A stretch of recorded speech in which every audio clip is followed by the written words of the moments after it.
बिस्मिल्लाहिर्रहमानिर्रहीम। शुरू अल्लाह के नाम से जो बड़ा मेहरबान नहायत रहम करने वाला है।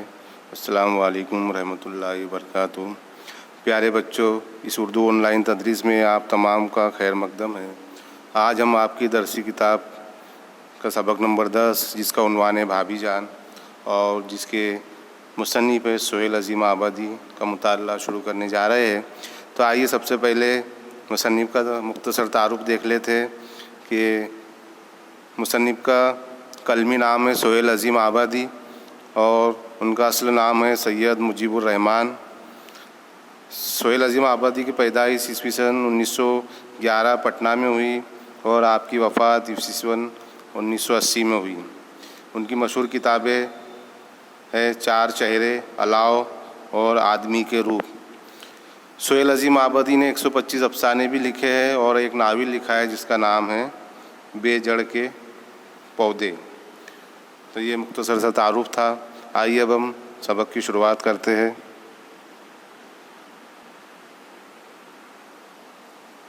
प्यारे बच्चों, ये सबक में एक जो भाभी जान एक औरत है और वो उसकी अज़्म, उसकी हिम्मत और उसकी जद्दोजहद की बातें इसमें बताई गई कि एक औरत होने के बाद भी वो कि उसके अंदर कितना जज्बा है मेहनत का और सब चीज़ों को संभालने का। वो ज़रा भी एक औरत होने के बाद कोई भी परेशानी और तकलीफ़ से नहीं टूटती है और हमेशा उसका सामना करती है।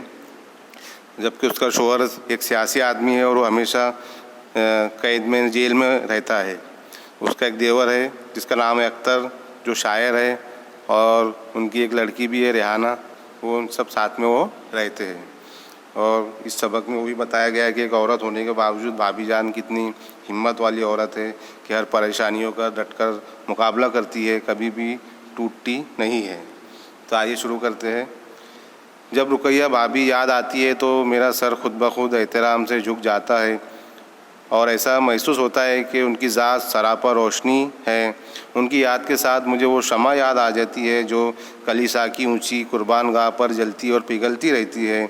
और जब पादरी इबादत ख़त्म करके कुर्बान गाह से उतर जाता है तो वो भी खामोश ज़ुबान से खुदावंद यसू मसीह का पैगाम सुनाती रहती है, जो दूसरों के गुनाह बख्शवाने के लिए सलेब पर चढ़ाया गया, मगर जो अब तक ज़िंदा है और क़यामत तक ज़िंदा रहेगा और सबको निजात दिलाएगा।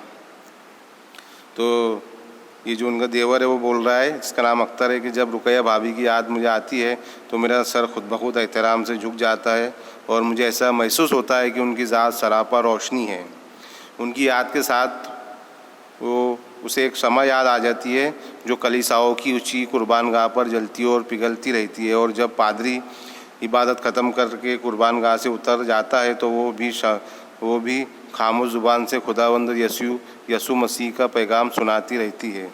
यानी जो चर्च के अंदर जो इबादत के लिए रोशनी, एक शमा जलती है और जब वो शमा जलती रहती है और पिघलती रहती है और जब पादरी, जो चर्च में पादरी होता है, वो इबादत ख़त्म करके कुर्बान गाह से जब उतर जाता है तो वो शमा भी खामोश ज़ुबान से खुदावंद यसू मसीह ने ईसा अलैहिस्सलाम का पैगाम सुनाती रहती है, जो दूसरों के गुनाह बख्शवाने के लिए सलेब पर चढ़ाए गए थे, मगर जो अब तक ज़िंदा है और क़यामत तक ज़िंदा रहेंगे और सबको निजात दिलाएंगे।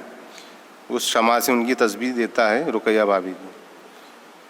रुकैया भाभी की ज़ात मुझे ऐसी ही शमा नज़र आती है जो जलती और पिघलती रहती है, लेकिन शमा रोशनी फैलाती है और ज़ुबान से कुछ कहे बगैर हर वक्त एक पैगाम सुनाती रहती है। ऐसा पैगाम जो अमर है और जो सारी दुनिया को रोशन करने वाला है। भाभी जान तो वो ये कहता है कि रुकैया भाभी की ज़ात भी एक ऐसी ज़ात में भी मुझे एक शमा नज़र आती है जो हर हमेशा जलती और पिघलती रहती है, लेकिन शमा रोशनी फैलाती है और ज़ुबान से कुछ कहे बगैर हर वक्त एक पैगाम सुनाती रहती है। ऐसा पैगाम जो अमर है और जो सारी दुनिया को रोशन करने वाला है। भाभी जान ने सवेरे आवाज़ दी, खैर तो है शहज़ादे, घोड़े बेचकर सोए हो, चाय ठंडी हो रही है। आवाज़ सुनकर मैं उठ बैठा। वो मुस्कुरा दी और बोली, यानी ये बात कि ठंडी चाय मुझसे नहीं पी जाती और बच्चों को स्कूल भेजना भी है। भाभी, यही तो मुसीबत है, आपके साथ सुबह हुई और उठाकर बैठा दिया। हम लोगों को भी आप तालिब इल्म ही समझती है। भाभी बोली, तो सुबह सवेरे उनके देवर को, जिसका नाम अख्तर है, उसको भाभी जान उठाती है कि उठो शहजादे, सब खैर तो है, घोड़े बेचकर सो रहे हो, इधर मैंने चाय बना ली है, चाय ठंडी हो रही है। और फिर उनकी आवाज़ सुनकर वो उठ बैठता है और फिर वो मुस्कुराते हुए बोलते हैं कि यानी कि मैं चाय ठंडी नहीं पी, मुझसे चाय ठंडी नहीं पी जाती और बच्चों को स्कूल में भिजवाना है। उन्होंने बच्चों की तैयारी की, चाय बनवाई और उनके देवर को उठाया। और फिर वो कहता है कि भाभी यही मुसीबत है कि आप मुझे भी तालिब इल्म समझकर सुबह सवेरे उठा देती है। तो भाभी बोली, तो आज तुम कौन बूढ़े हो चुके हो भाई, उठो जल्दी करो। भाभी ने ज़ोर से हाथ पकड़कर बिस्तर से खींच लिया। मैं ज़मीन पर खड़ा हो गया। वो हंसने लगी। मैं बोला, शुक्र है मैं आपका स्टूडेंट नहीं रहा, बातें ना बनाओ, चाय ठंडी हो रही है, बच्चे बैठे हैं, लेकिन मुझे नींद आ रही है, रात भर नहीं सो सका, मैंने एहतजाज करते हुए कहा। तो चाय पीने के बाद दूसरी किस्त सो लेना।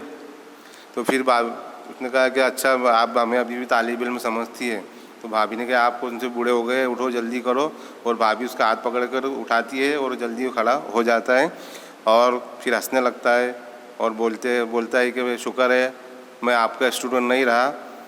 तो भाभी कहते कि बातें ना बनाओ, चाय ठंडी हो रही है, बच्चे बैठे हैं। तो वो कहता है कि मुझे नींद आ रही है, रात भर नहीं सो सका और मैंने एहतजाज करते हुए कहा। और उन्होंने उसके एहतजाज किया है, उसकी आवाज़ उठाई कि मुझे नींद आ रही है, मैं रात भर सो नहीं सका। तो भाभी कहती कि चाय पीने के बाद दूसरी किस्त सो लेना, है ना, किस्त है ना, दूसरी बार सो लेना। भाभी जान बोली, मैं किस्त का लफ्ज़ सुनकर हंस पड़ा। वो बोली, शायर होकर दाद नहीं देते, क्या लफ्ज़ मैंने इस्तेमाल किया है? अगर नवाबान अवध बाकी होते तो इसी एक लफ्ज़ के इस्तेमाल पर एक जागीर तो बख्श देते। चलो भाई तुम ज़रा जल्दी करो, इतना ही सही। तो भाभी ने जो किस्त लफ्ज़ इस्तेमाल किया तो वो सुनकर वो ज़रा मुस्कुराया। फिर भाभी उससे बोली कि शायर होके मुझे इस लफ्ज़ों पर दाद नहीं देते, मेरी तारीफ़ नहीं करते, क्या लफ्ज़ इस्तेमाल किया है? अगर अवध के नवाब जिंदा होते तो मुझे इस लफ्ज़ों पर एक जागीर तो बख्श देते। और फिर कहा कि चलो भाई ज़रा जल्दी करो, इतना ही सही। और भाभी जान खाने के कमरे में चली गई और जब थोड़ी देर बाद मैं पहुंचा तो बच्चे चाय ख़त्म कर रहे थे। नन्ही रेहाना बोली, चचा जान हम लोग चाय ख़त्म कर चुके हैं, अब हमारी झूठी चाय पीजिएगा। फिर वो जब कमरे में पहुंचा तो वहाँ बच्चे चाय पी रहे थे और बच्चों की चाय ख़त्म हो रही थी। नन्ही रेहाना बोली कि चचा जान अब हम लोग चाय ख़त्म कर चुके हैं, अब आप हमारी झूठी चाय पीजिएगा। स्कूल की बस ने हार्न बजाया, बच्चियाँ ताली बजाती बाहर चल दी। भाभी जान ने चाय प्याली में उंडेल कर मेरी तरफ बढ़ाई और बोली, अगर तुम नौजवान इतनी देर तक सोते रहोगे तो क्या करोगे? शेर कहूँगा और क्या करूँगा। भाभी जान मानी खेज अंदाज में मुस्कुराई। मैं छेप गया उनकी मुस्कुराहट में, बड़ी नरमी और मिठास और बहुत दूर तक इशारा। वो आते हुए बोली, तुम्हारे भाईजान ठीक 4 बजे उठ बैठते थे और चाय पीकर काम शुरू कर देते थे। शुरू में तो मुझे भी बड़ा जबर होता था, लेकिन आज सुबह उठने की आदत काम आ रही है। तो बच्चे स्कूल का बस और बजाती है और बच्चे तालियां बजाते चले जाते हैं और भाभी जान उनको उसके प्याले में चाय उंडेल कर उनकी तरफ बढ़ाकर बोलती है, अगर तुम नौजवान इतनी देर तक सोते रहोगे तो क्या करोगे? तो वो जवाब देते कि मैं शेर कहूँगा और क्या करूँगा। फिर भाभी जान ने मायने के अंदाज में मुस्कुराई और मैं छेप गया, यानी मैं शर्मिंदा हो गया। उनकी मुस्कुराहट में बड़ी नरमी और मिठास और बहुत दूर तक इशारा। वो आते हुए बोली, तुम्हारे भाईजान ठीक 4 बजे उठ जाते थे और चाय पीकर काम शुरू कर देते थे। शुरू में तो मुझे भी बड़ा जबर होता था, यानी मुझे भी बड़ा ज़्यादती लगती थी कि भाई 4 बजे उठ जाना बहुत ज़्यादती है, लेकिन आज सुबह उठने की आज आदत मुझे काम आ रही है। मैंने पलटकर देखा, भाभी जान के मेज़ पर नन्हे भाई की खूबसूरत सी रंगीन तस्वीर रखी हुई है। वो मुस्कुरा रहे थे। उस तस्वीर के पास भाभी जान और बच्चों की तस्वीरें थी।